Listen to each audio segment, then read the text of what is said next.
اب آج کا میرا موضوع ہے شہادت علی رضی اللہ تعالیٰ عنہ۔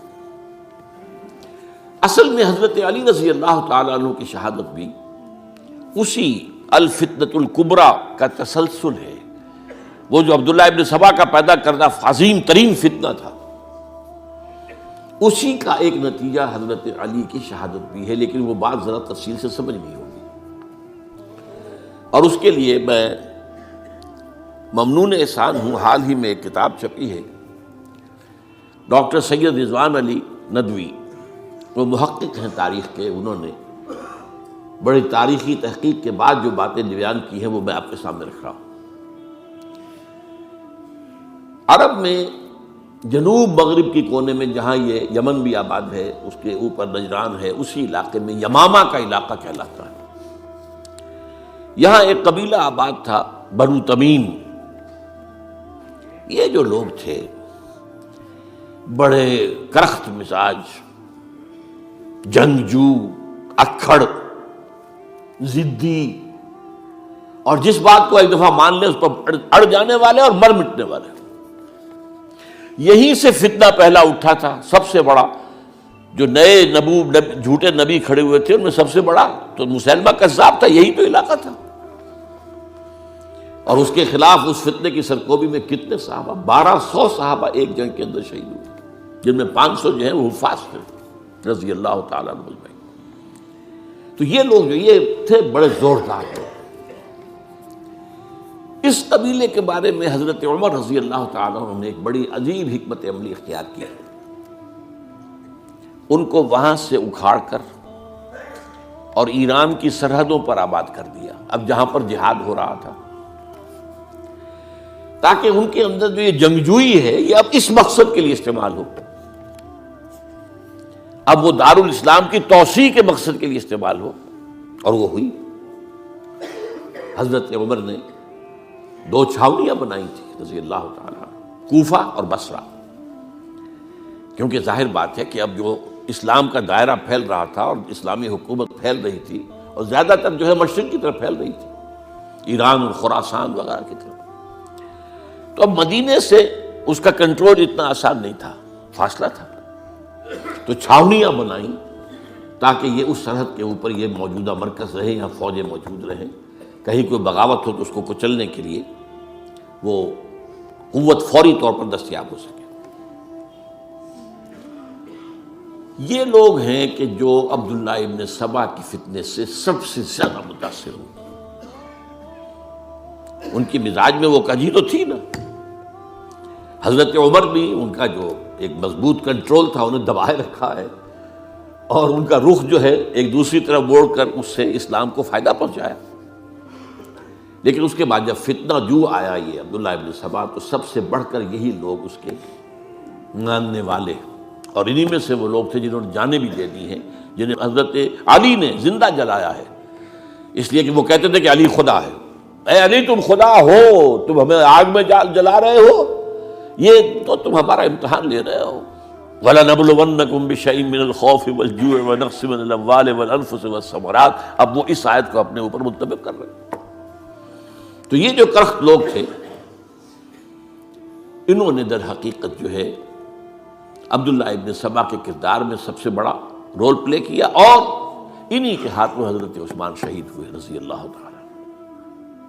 اور اس کے بعد انہوں نے حضرت علی رضی اللہ تعالیٰ عنہ کو اپنے گھیرے میں لے لیا، کیونکہ انہی کی کثیر تعداد موجود تھی مدینے میں جب حضرت عثمان شہید ہوئے۔ اس کے بعد اب ظاہر بات ہے کہ کوئی نہ کوئی تو خلیفہ ہونا چاہیے تھا۔ حضرت طلحہ سے کہا گیا، انہوں نے معذرت کر لی، حضرت زبیر سے کہا گیا، انہوں نے معذرت کر لی۔ اب ظاہر بات ہے کہ حضرت علی آخر امت کو چھوڑا تو نہیں جا سکتا تھا بغیر امام کے، انہوں نے قبول کر لی، اگرچہ حضرت حسن روکتے رہے کہ ابا جان یہ ان لوگوں کی بیعت جو ہے آپ قبول نہ کیجیے۔ حضرت حسن تو ان میں سے ہیں جو حضرت عثمان کے دروازے پر کھڑے تھے پہرے دار کی حیثیت سے، حسن اور حسین رضی اللہ تعالیٰ عنہ، انہیں تو معلوم تھا فتنہ جو کون لوگ ہیں۔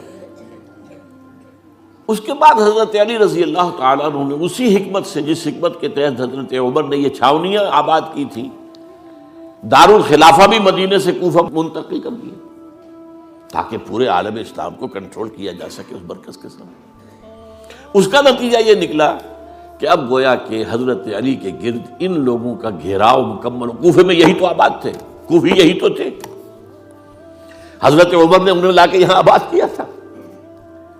جب حضرت علی نے کوفے کو اپنا دارالخلافہ قرار دیا تو گویا کہ ان کا پھر عمل دخل بہت بڑھ گیا۔ ایک طریقے سے یوں کہا جا سکتا ہے کہ انہوں نے اب حضرت علی رضی اللہ تعالیٰ عنہ کو اپنے محاصرے میں لے لیا۔ چنانچہ جنگ جمل کے موقع پر یہ ہوا ہے کہ صلح ہو گئی تھی، حضرت عائشہ رضی اللہ تعالیٰ عنہ کے جو نمائندے تھے اور ادھر سے حضرت علی، صلح ہو گئی تھی، طے ہو گیا تھا کہ ہاں قاتلین عثمان کو جو ہے ان کو سزا دی جائے گی، قصاص لیا جائے گا حضرت عثمان کی قتل کا۔ لیکن ان لوگوں نے 10,000 آدمی کھڑے ہو گئے کوفے کے اندر، ہم سب قاتل ہیں عثمان کے، لو قصاص ان سے اگر لے سکتے ہو، جس کے نتیجے میں اور انہوں نے جنگ شروع کر دی۔ اور جب جنگ شروع ہو جائے تو پھر اس کے بعد تو کوئی نہیں دیکھ سکتا کیوں شروع ہوئی، کیسے شروع ہوئی، کس نے شروع کی۔ اب تو یا مارو یا مرو، دو ہی باتیں ہوتی ہیں۔ 10,000 مسلمان ایک رات میں شہید ہوئے جنگ جمل میں۔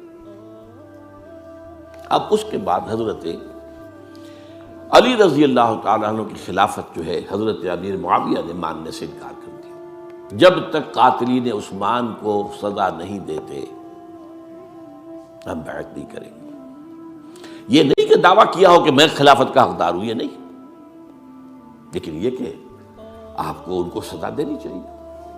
اب یہ تھا وہ مخمصہ جس میں حضرت علی رضی اللہ تعالیٰ عنہ وہ فرماتے تھے تم میرا ساتھ دو تو میں ان قاتلین عثمان سے سزا جو ہے ان کو سزا دے سکوں۔ ادھر انہیں پتا تھا کہ میں سرنڈر کرتا ہوں تو مجھے علی تک تو پہنچنے کوئی نہیں دے گا، راستے میں ختم کر دیں گے رضی اللہ تعالیٰ عنہ۔ تو یہ پیچ تھا ایک جو ایسا پڑا ہے۔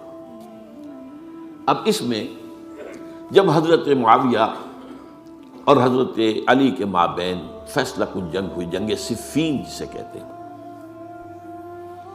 جس میں 70,000 مسلمان ایک دوسرے کی تلواروں، تیروں، نیزوں سے قتل ہوئے۔ اس موقع پر حضرت معاویہ کی طرف سے ایک آفر آئی، قرآن مجید کو نیزے پر اٹھا کر لوگوں نے کہا کہ یہ خون ریزی بند کر دو، ہم قرآن کا فیصلہ ماننے کو تیار ہیں۔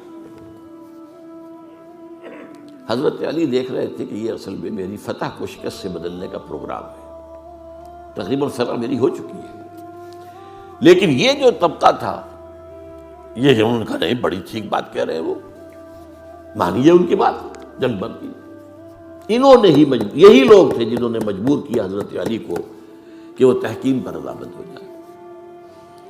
اس کے بعد تحکیم میں جو معاملہ ہوا، حضرت علی حضرت عبداللہ ابن عباس کو اپنی طرف سے حکم بنانا چاہتے تھے، یہ اڑ گئے نہیں۔ یہ اڑ جانے والے لوگ، اور یہی اصل قوت تھے، وہاں ساری طاقت تو انہیں کی تھی۔ تو انہوں نے ابو موسیٰ اشعری کو اپنی طرف سے مقررہ، وہ بہت نرم خو آدمی تھے، انہیں بناؤ۔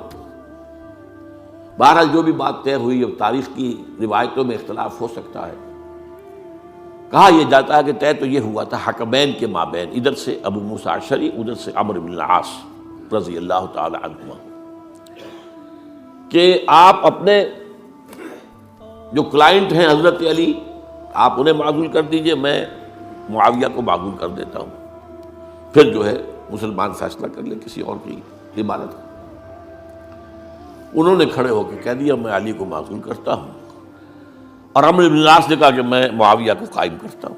اب یہ ہے روایت، واللہ عالم اس میں کتنا سچ ہے کتنا جھوٹ ہے، میں کوئی مورخ نہیں ہوں، میں کوئی تاریخ کا محقق نہیں ہوں۔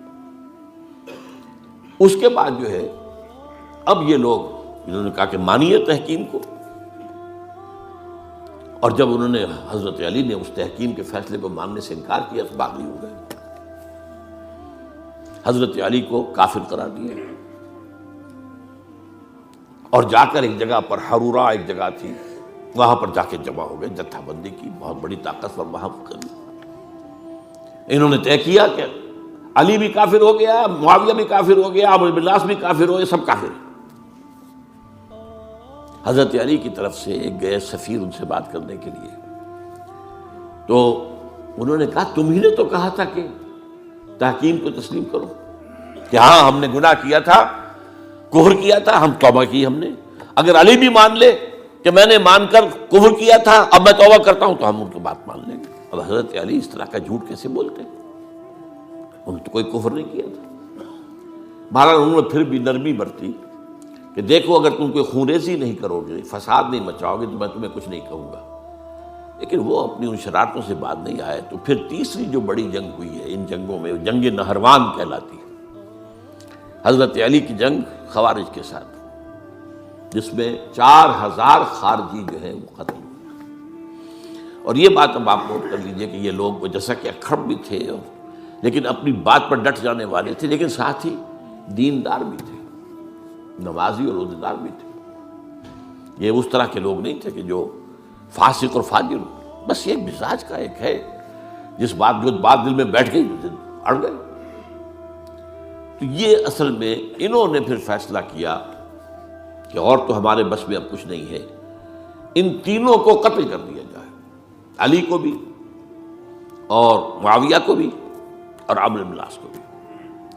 تو ایک جگہ ان کی سازش ہوئی، 3 آدمی معین ہو گئے، ایک ہی وقت کا طے فیصلہ ہو گیا، فلاں تاریخ کو فجر کے وقت تم جاؤ، وہ تم کوفے کی جامع مسجد میں جب علی نماز جماعت کرا رہے ہو خنجر مارو انہیں.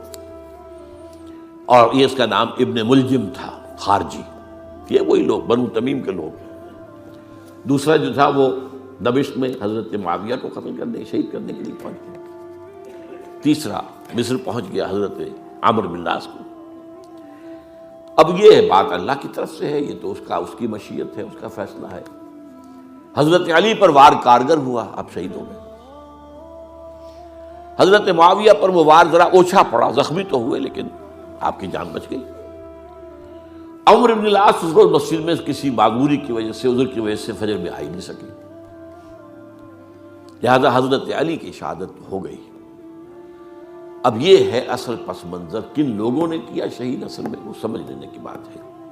یہ خوارج نے شہید کیا، لیکن خوارج کا فتنہ سبائی فتنے ہی کا آف شوٹ ہے، اسی کے ذیل میں ہے، اسی کی ایک شاخ ہے، اسی کا ایک نتیجہ ہے. یہ خوارج جو ہے بعد میں بھی ان کی مسلسل جو ہے وہ جنگیں رہی ہیں. بہرحال اس صورتحال کو یہ سمجھ لیجئے کہ یہ خلفائے ثلاثہ رضی اللہ تعالی عنہ، حضرت عمر شہید، عثمان شہید، علی شہید. عجیب بات ہے کہ تینوں کا نام عین سے شروع ہوتا ہے، عمر عین سے، عثمان عین سے، علی عین سے. تینوں شہید ہوئے ہیں. لیکن یہ کہ یہ ہے تاریخی پس منظر.